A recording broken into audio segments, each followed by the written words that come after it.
to all of our first responders, our medical team members, all those people working through like long hours. Be safe and save lives. Stay home, stay safe, and stay alive. So guys, remember, stay home, stay safe, and save lives. Stay home, stay safe to help save life. Hello and welcome back to another episode of Kidsley News. Today we have another special episode for you guys. Coming to us in a Zoom call all the way from Ghana is Dr. Baah.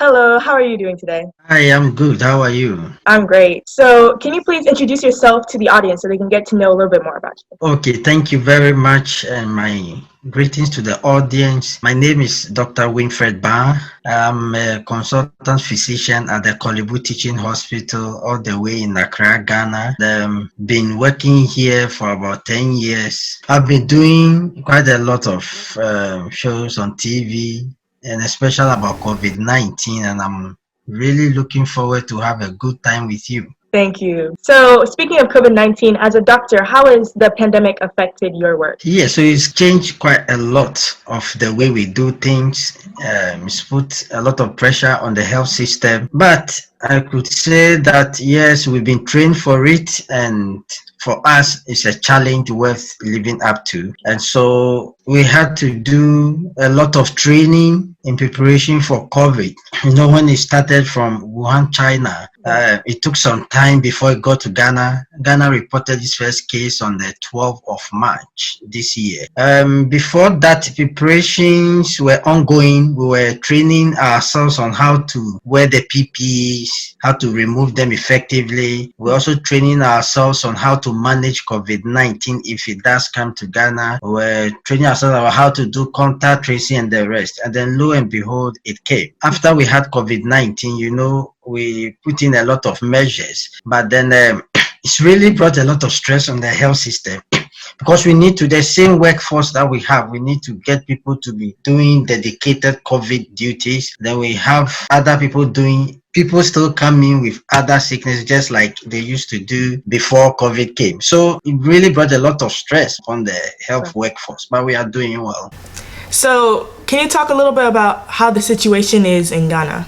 Thank you very much. So currently in Ghana, as of today, we have about 7,881 cases. Like I said, our first case was on the 12th of March. We started with 2 cases. At the 31st of May, we are 7,881. We've had about 2,841 recoveries and 36 deaths. So we lost 36 people. Out of those who died, most of them have what we call comorbid conditions, which is what we call other conditions like hypertension, diabetes, asthma, or people who have chronic lung diseases already. So far, yes, we are, Ghana responded by closing our borders, putting in restrictions on movement within the country, and then we were doing what we call aggressive testing, contact tracing, and then isolation, and then treatment. So we isolate those who have, we treat them. And I think so far we are doing our best, but the cases are still increasing though. So what is being done to educate others about the virus, especially those who aren't taking it seriously? Yes, so you know that illiteracy fuels a lot of that. There was a documentary on one of our TV stations where some of our people think that there's nothing like COVID-19. Some think that when they smoke weed, they will not get COVID-19. So there's a lot of misconceptions around, but we have what we call the NCC, National Commission on Civic Education. They've really taken the advance into the communities, now speaking to them in the language they understand. So we are doing a lot of education in the communities now, using what we call the local vans on our local TV stations and then the FM stations. We've also designed messages in the local languages so that people will really appreciate what is going on. So speaking, of course, on the virus, what are some symptoms of the virus so that our audience can have ideas of what to look out for? Okay, great. So when it comes to coronavirus disease, it's a respiratory disease. Respiratory disease initially, but it could affect other parts of the body. But basically, the symptoms that it comes with are, oh God, you can have sore throat, so you feel like you had a sore in your throat. You can have coughing, so you'll be coughing. Then you could have difficulty in breathing, so you find out that you can't breathe very well. Some people can have congestion in their nose or nasal discharge, what we call runny nose. It's a flu, just like in the flu. You have a runny nose, you know. There are some people who cannot also smell very well. It's one of the symptoms that have been noted. Of course, it's not the only thing that can cause that, but it's that. Then you can also have fever. You find out that quite a number of people have fever. Fever means your temperature is more than 37.5 or 38 degrees Celsius. So you can have a fever. So those are the main things. There are other people who only have like body pains, joint pains, just weakness, just feeling unwell. So these are some of the symptoms. So what can people do to stay safe and protect themselves from this virus? Great. That's a very good question. So like we say, the virus moves only when people move. Once people stop moving, the virus also stops moving. And like I said, because it's a respiratory condition, it means that it starts from the respiratory tract is the part that we use to breathe in. So right from your nostrils, your nose, deep down into your lungs. We know how it comes. If you cough, by talking, by sneezing, you can release droplets. Yeah. And when these droplets come out, they can be on surfaces, on your phone, on your table, on your chair, wherever you are. So once your hand touches it, you can then you bring it close to your face, to your nose, then it can get into your respiratory tract. So if we want to stop it, then one, we have to observe good cough etiquette, which means that you don't have to just cough when you are with people. You cannot just cough into the open air or straight on people. So they say if you want to cough, if you don't have tissue that you can use to cover your nose and your mouth, you can cough into your elbow, okay? Or if you have a tissue, you can do that and then discard it. And then, like I said, because the hands carry it most, you have to wash your hands well. So we say you have to wash your hands with soap and running water for a minimum of 20 seconds. And you have to make sure that you wash every part of your hands. I'm sure we've seen it demonstrated on TV, how to wash your hands properly.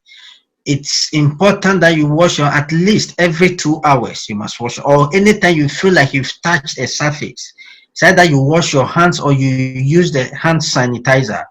The hand sanitizer that you use must be the one that has the alcohol content, at least 60% of alcohol content in it. That you are sure it can kill the virus. And then we have to observe social distancing, or probably putting it correctly, physical distancing. You said that at least 2 meters between you and the next person. Even if somebody coughs, then it's been found that it couldn't go as far as 2 meters. Then the other thing is wearing face masks, or what we call nose masks. Once you wear the masks, we are all protecting each other. So if you wear it and you even have to cough, you could see that the mask could stop it from coming out. So if you wear a mask and another person wears a mask, we can be sure that we are reducing how many droplets will be released into the atmosphere or onto surfaces. Okay, so we wear the mask when possible. When you are going out, you wear it. And he said, if you don't have anything important doing in town, you are better off staying at home. Because there are people we call asymptomatic carriers. There are people who have the infection, but they don't show any symptoms. And these people can spread it to other people. I mean, the person is coughing, I'm sure you won't go close to them. But for those who are not coughing, once they are talking, they can release it. So if you don't have anything urgent doing in town, stay at home. So going off of what you were saying about quarantine, side question, how is Ghana taking the quarantine? Are people staying at home?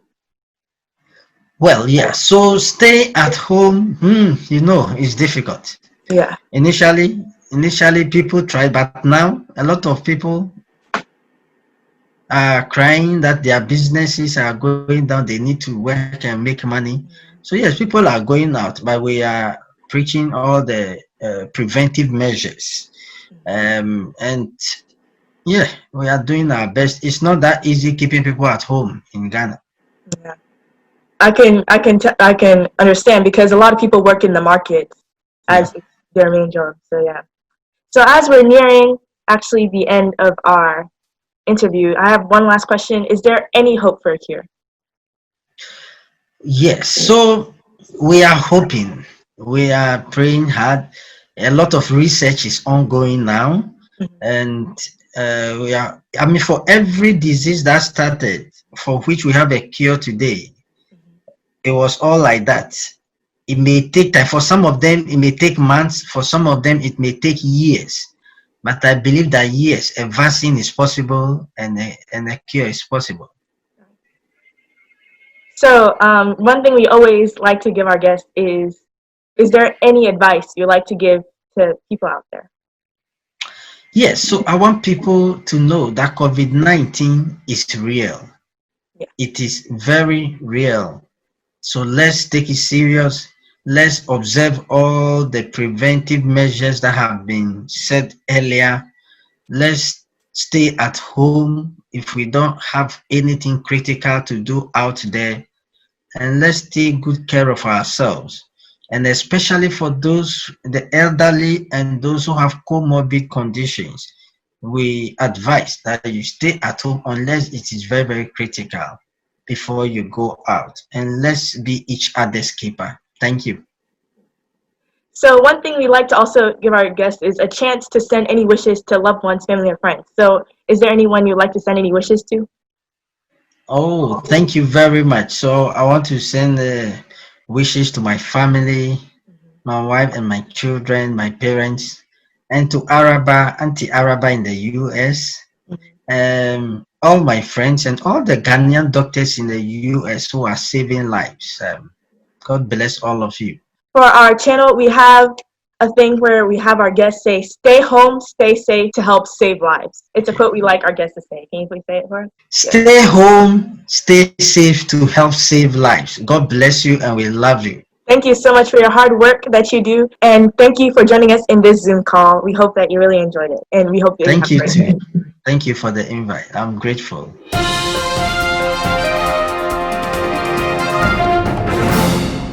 Thanks for watching this episode of Kidsley News. We hope you enjoyed it. For more videos like this, make sure to hit the subscribe button, the like button, and that notification bell. Make sure to check out Kidsley News' Instagram account at Kidsley News. The link will be down below in the description. Also with stuff on how to stay safe during this pandemic. Thanks for watching this episode of Kidsley News. We hope you enjoyed it. We hope to see you in the next one. Bye. And thank you for joining us in the Zoom call. We hope you have a great day.